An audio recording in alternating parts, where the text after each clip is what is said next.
The French and Russian Revolutions of 1789 and 1917. Compare and contrast the French and Russian revolutions of 1789 and 1917. Revolutions are very instrumental in the process of advancing change in society.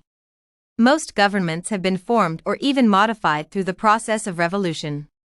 Recent world history has recorded three major revolutions: the French Revolution of 1789, the American Revolution, which sought independence in 1776, and the Russian Revolution of 1917.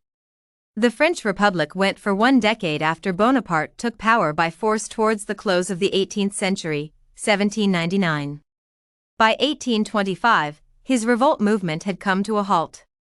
On the other hand, 1989 marked the end of the Russian Revolution, which was responsible for the creation of the Union of Soviet Socialist Republics, USSR. This paper gives an incisive analysis of the similarities and differences between the French and Russian revolutions. A myriad of factors was responsible for the French Revolution. For instance, the high rate of unemployment, crop failure as well as the struggle among different classes has been cited as some of the causes of the revolt.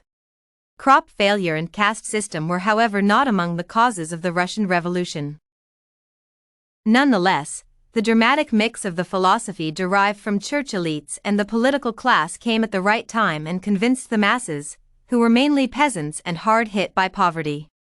There was growing discontent mainly due to the caste system, which saw rampant discrimination between the have and have-nots. Moreover, the government was accused of doing very little to control the price of essential products like bread, which were skyrocketing by the day.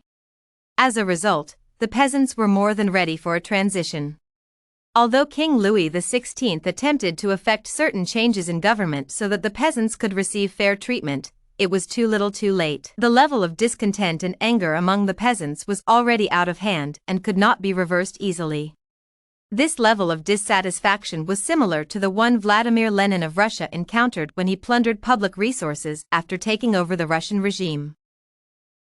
The infuriated peasants eventually launched massive attacks on the buildings and property of their masters and caretakers. Consequently, the French government thought it could be wise for it to engage in military action to cool down the uprising.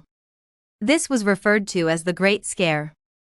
Although the attack by the mobs was not as serious as alleged by the government, the entire scenario ended up in a bloodshed revolt which later witnessed the Reign of Terror. Guillotine use became prominent when Maximilien Robespierre took over.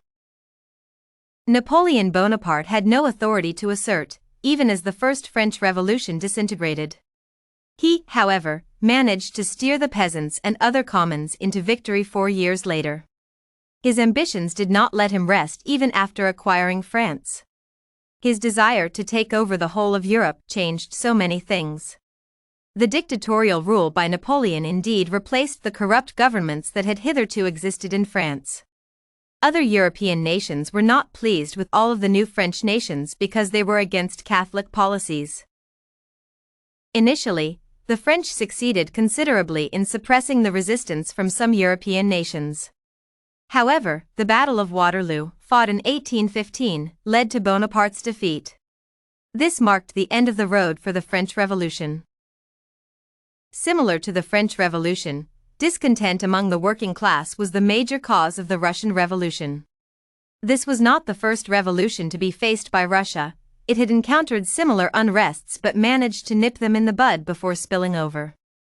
Although the weakest targeted point during the French Revolution was public fury and dissatisfaction, the architects of the Russian Revolution took advantage of weakened Europe by the events of the First World War. On the other hand, peasants who were also very poor were used in the French Revolution, unlike in the Russian Revolution, where the working class was instrumental in pushing for change. The Russian Revolution started as a workers' strike in early 1917. The city of Petrograd hosted the first venue for workers' unrest, and it spilled over to grip the entire city. Contrary to the French Revolution, which was mainly driven by a single dictatorial force from Napoleon, the Russian Revolution was more of a group event and a collective effort of discontented workers. The imperial monarchy was eventually thrown out of power and replaced with an acting government. This is yet another difference. the unrest that led to the overthrow of the original government took a very short time and recorded much success, unlike the French Revolution, which lasted for a considerable length of time amid difficulties. The provisional government lasted for a very short time.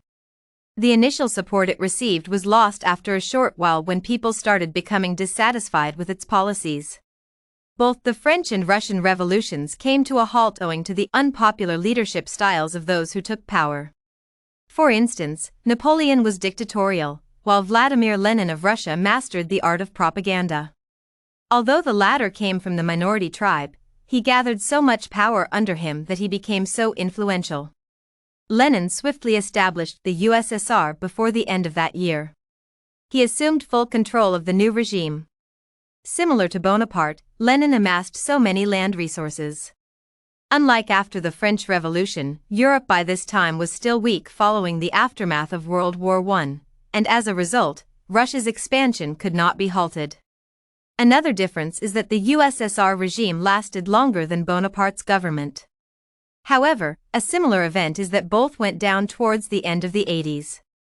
Additionally, both revolutions led to massive loss of life and the establishment of unpopular governments.